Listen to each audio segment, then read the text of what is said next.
Hello, everyone, and welcome to Now Spinning, the official podcast of the Lansing Community College Vinyl Record Club. We meet twice a month to listen to vinyl and talk about music. Stay tuned to learn about how you can get in touch with us and attend our meetings.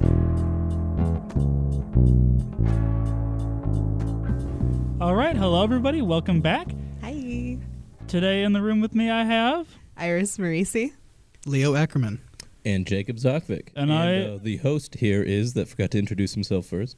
And, of course, I am still Simon Medina. All right, welcome, everybody. I'm sorry, I couldn't It's resist. okay. I set myself up for it. Today's topic is a nice meeting we had on September 24th, 2024. And there was no theme for this meeting, but that doesn't mean that people didn't bring some very interesting music.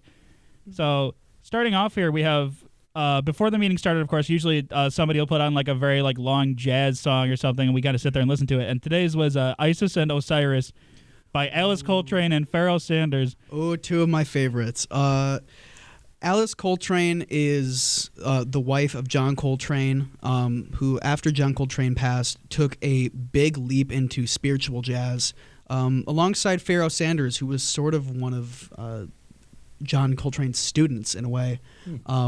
This is an incredible collaboration between the two. I cannot recommend it enough. If you like jazz and you like things that are pretty and beautiful, I can't recommend it enough. It's hard to describe jazz with words because it's all instrumental, but it's very lush, very technical, very atmospheric. I love it to death. Very good song. Yeah. I know even less about jazz than you do, but I thought I liked it. I was very nice. Mm-hmm. But that's all of that. I'm not very familiar with Alice Coltrane, but Pharaoh Sanders, it's all kind of long, it's all kind of slow, but with bursts of energy, and it's so complex without being just noisy. And that's one of those things that jazz can very quickly slip into, and he always kind of nails it.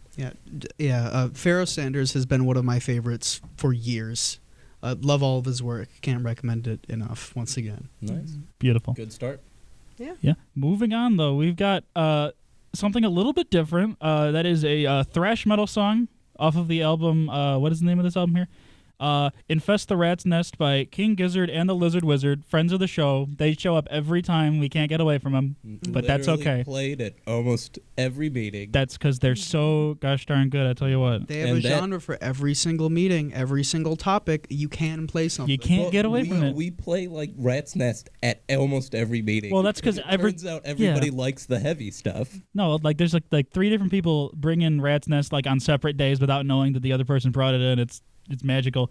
But yeah, this song, especially Mars for the Rich, that's a powerful title, at least. I mean, this whole album is kind of a little, I think all their albums are a little bit thematic, but this one especially is about climate change, I think, a little bit. So a lot of the songs on it are kind of... I think you're thinking of... Petrodraconic? Yeah. Okay, all of them are kind of right? They both of them are?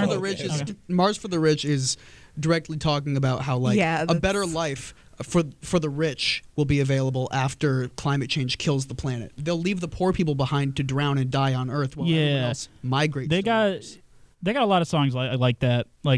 King is they dive into that subject a lot, but especially on this album, I think. But especially more later though on their other thrash metal album, not to be confused with this one, which is also very good. Yeah, this is a real bluesy cut, I think. It's early metal, but it doesn't feel like a pastiche or a tribute. It just feels like a modern band of dudes making cool music. Yeah. That's the best way to describe King Giz, I think. It's just a modern band of cool dudes making music. Yeah. And extremely talented musicians should probably be snuck into that sentence somewhere. Yeah, cool dudes, yeah. That's what I said, right? All right. Anyway. And then another, I don't know, it's Twisted Sisters metal, right? We'll call that metal. Yeah. Glam metal. I think they would be maybe so I know for a fact Dee Snider doesn't like the term glam metal. But yeah, heavy metal basically, bordering on hair metal, but kind of different. Yeah, for anybody that doesn't know, Twisted Sister, very famous from the 80s and very famous from the MTV era. Their songs, We're Not Gonna Take It and I Wanna Rock, are everywhere. Yep. everywhere, and everybody heard them. Everybody loved them. They were quite controversial at the time.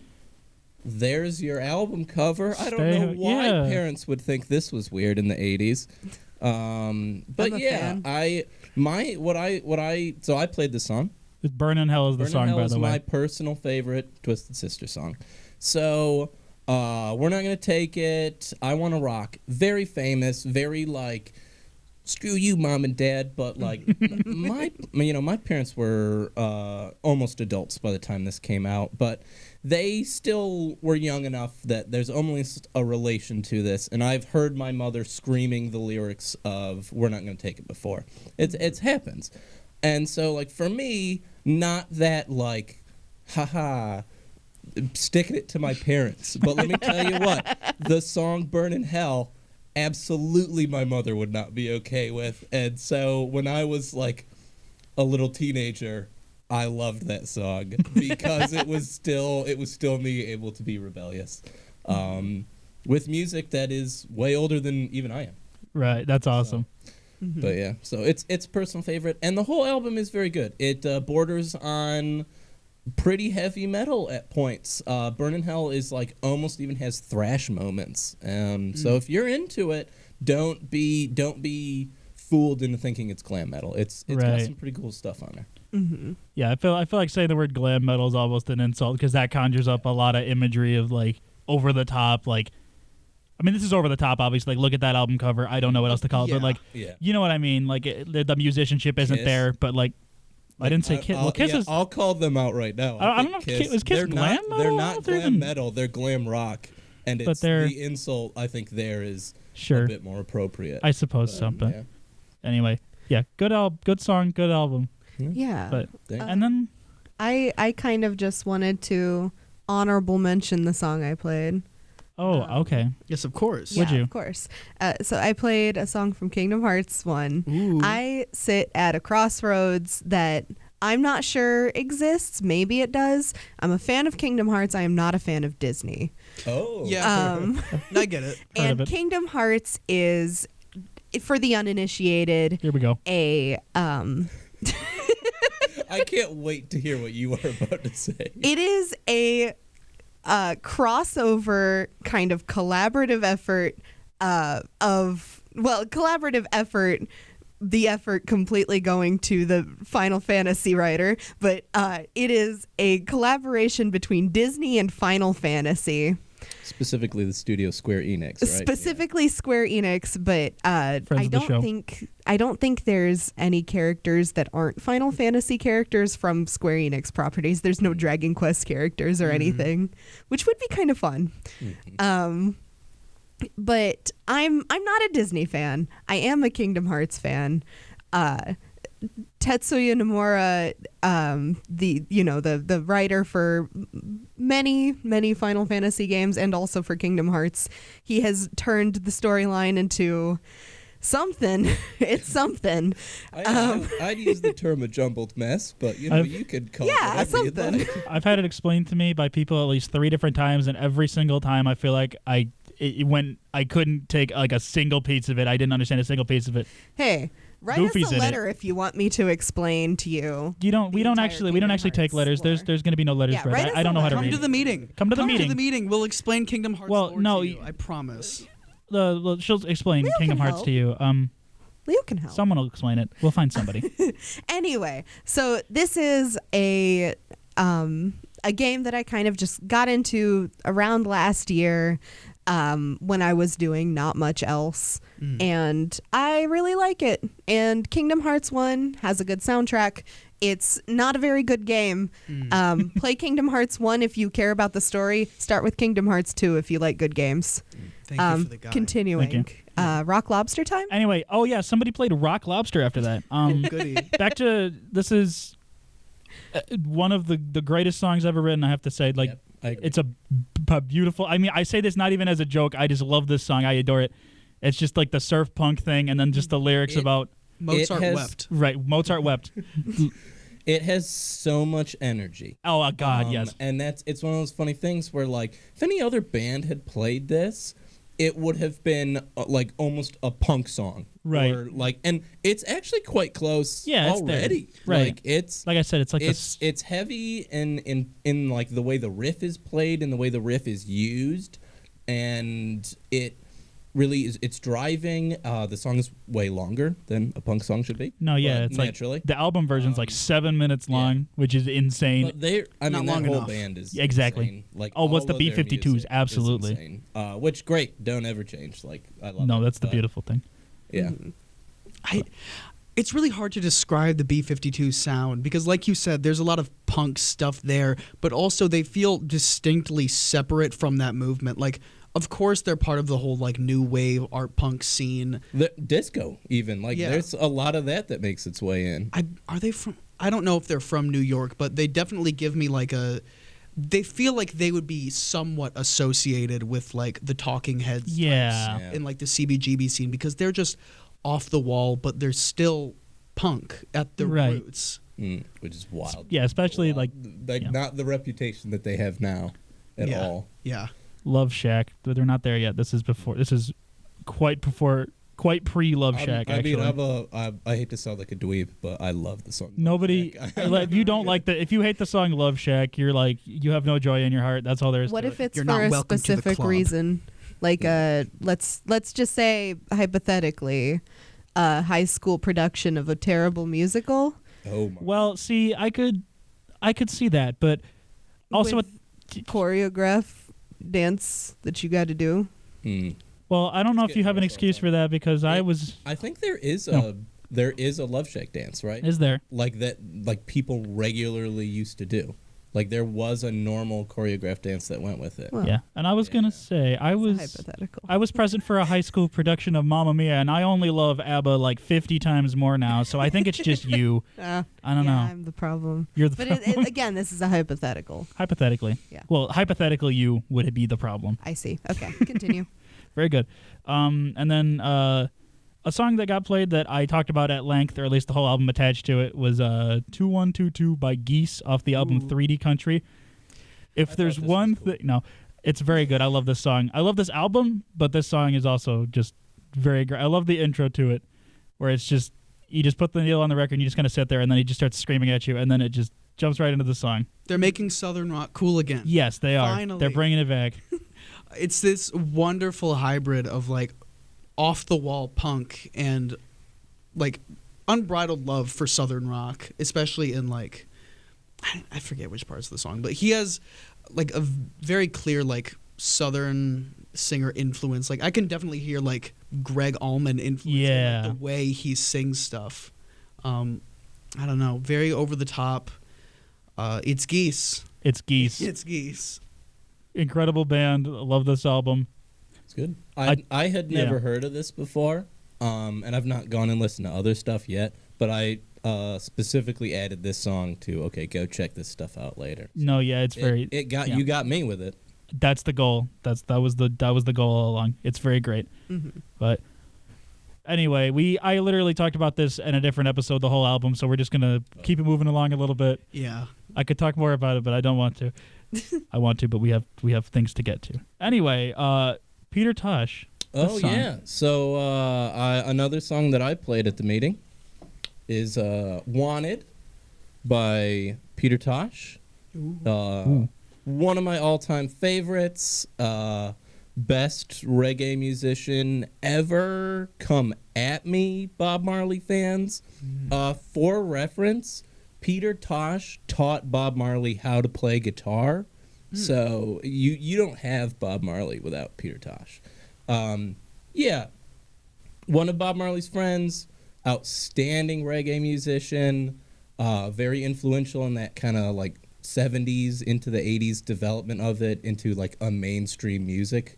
Yeah. And just really good. This whole album in particular is actually very complex. There's faster songs, there's slower songs, there's like some amount of emotional depth in it that you don't necessarily immediately expect. You know, you expect sort of rebellious or counterculture things with it, but you know, like talks about personal stuff also, and I think that's very cool. in a genre that you don't necessarily that gets a bad rap as being kind of, you know, silly, and which is totally not fair. Like, even Bob Marley has so much more depth than anybody gives it credit for, but let's be honest, most people listen to greatest hits, and that doesn't get you very far.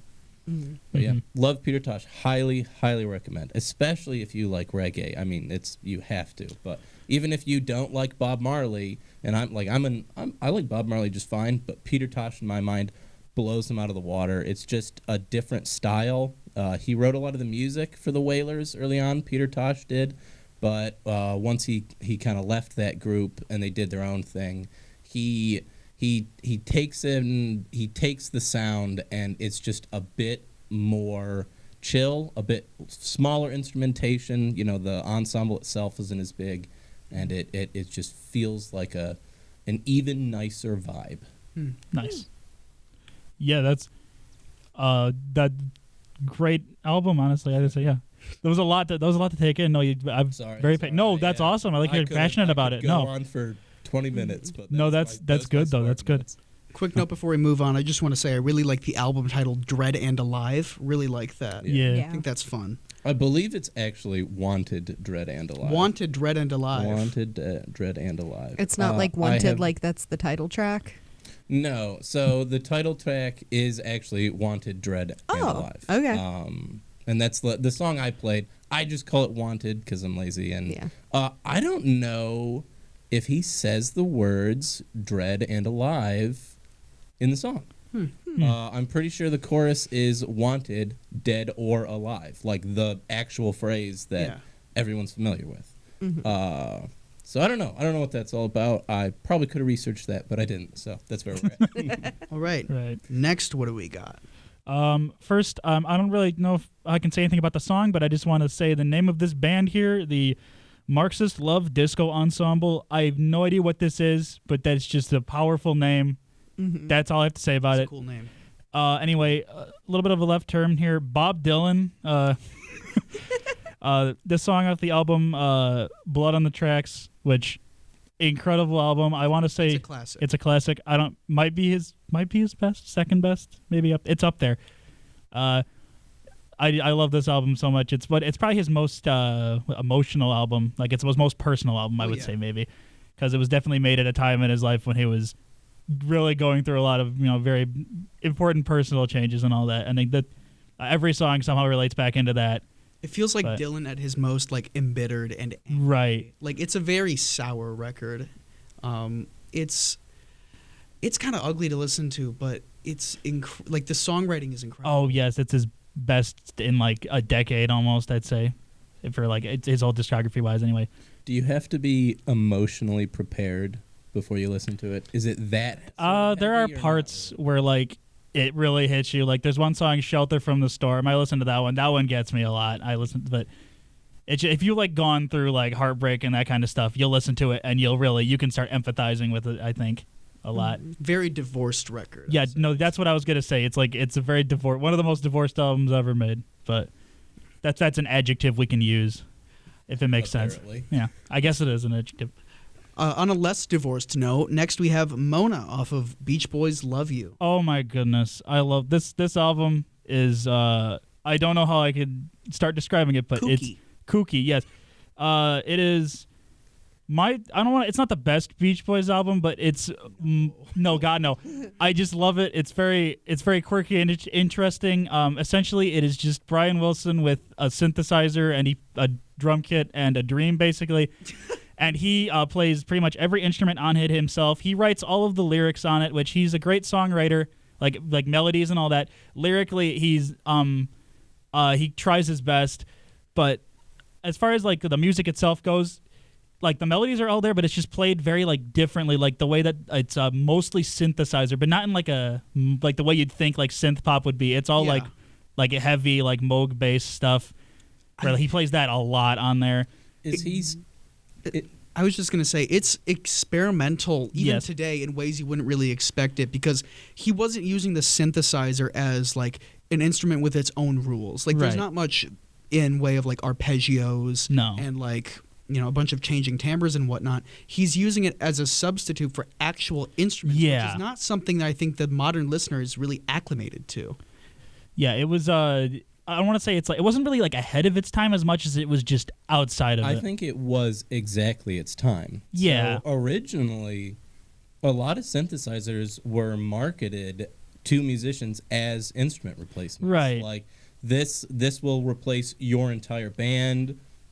You can use this in a recording session. A lot of like the early push with like more mobile synthesizers, like once we got away from the Moog and stuff, it was very much with the intention of like this synth can replace your entire horn section. Right. This and he synth can replace your orchestra. And he definitely got a lot of use out of that.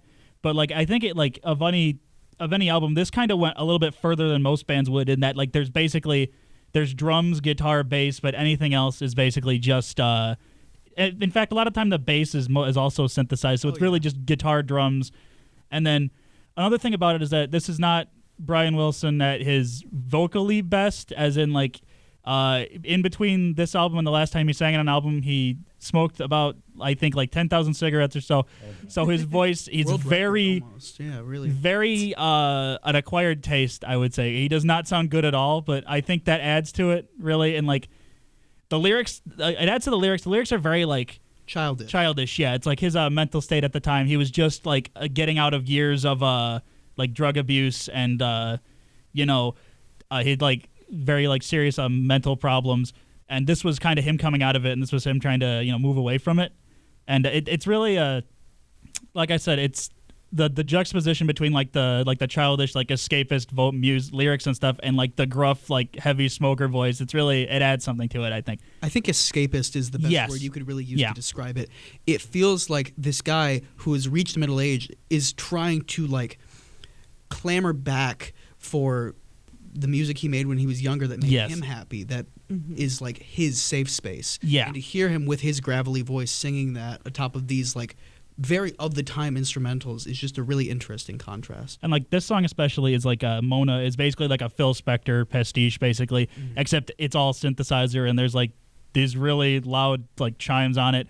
And I don't think he actually sings this one. I think it's Dennis Wilson, his brother, singing it. I think it is Dennis. But he also, his voice is also not sound like anything it used to, in the 60s. But again, I think it adds to the ambiance, especially like he literally in the song, he just name drops Phil Spector and he says he's cool, which is really just kind of what I'm talking about when I say the lyrically. He's just like naming stuff that he likes and like, he's trying to go back to that. But I could talk about this album for a lot longer. I'm very sorry we ranted a little bit, but it's just great. I love it. But what do we got up next? Oh man, can we sneak in and talk about Grimes? Let's get Grimes. Let's get Grimes out of the way. Grimes, notorious ambient pop artist, extremely influential in her field. I don't really know where to start with Grimes because she is so prolific in her work. I mostly, and it was Oblivion that was played at the meeting. Yeah. I mostly listened to her I just know that song also. Because a couple of years ago, I think kind of pre-COVID, it was on one of those college stations almost all the time. So that's mostly just where I know her from. It still gets played on 88.9. Yeah. Quite a bit. Yeah. I believe that. No complaints here. I mean, it's a beautiful song, very spacey, almost dream poppy in its approach. Oh, yeah. But instead relies on like synthesizers and sampling rather than like a bunch of chorusy guitars and whatnot. Right. Yeah. She really kind of started the wave of that, I think. If not started it, she definitely helped like catapult it into the success it has today. Right. Beautiful song. It's Oblivion by Grimes. It really is. Anyway, after that we have two artists who, I mean, like you'd expect to hear them, but like not in the record club, I'd say. Yeah. But like it's not that it's bad, it's just unexpected. I'm glad maybe. they got played. Yes, and that would be Chapel Roan and then Sabrina Carpenter. But we can talk about Chapel Roan first. Let's talk about Chapel Roan. Chapel Roan. Chapel Roan. Oh my God. So this era that we are in of female pop singers is one of my favorites in pop music in years. It feels like a renaissance. It really is. does. I feel like it is. There's Chapel Roan, there's Sabrina Carpenter, who like I didn't love very much before now, but I guess I do Even now. Charlie XCX, who's been around for a while, and I could talk about for hours. She's getting her dues now. It Oh, for feels sure. like these like forward-thinking women in pop are finally getting the dues that they deserve, and Chapel Roan is kind of the poster child Yeah. for that. She rose from years of really not being and known. has yet to fall. Yeah. Little joke. Yeah, she's, I don't know. Chapel Roan is just a very fresh voice in pop, bringing Joan in of Arc influences from electro clash on some songs. Just great synth pop. Almost glammy in her approach. Like on the cover of Rise and Fall of a Midwest Princess, which is her debut and only studio album as of this point. She's just very inspired by glam pop artists, and like Bowie, maybe not sonically but aesthetically, surely. Yeah. And also Cyndi Lauper, very big Cyndi Lauper vibes from her. I hear it now that you say that. I never thought about it like that, but now you say Cyndi Lauper, I'm like, okay, Yeah. it's there.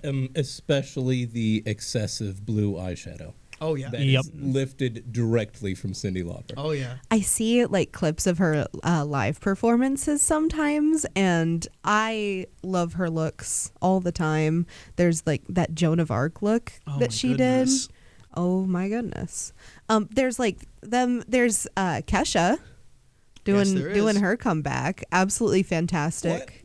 What? Did you not know? No. Okay, she's finally now that all of the business TM is settled, more or less, she's starting to make her comeback. Wild.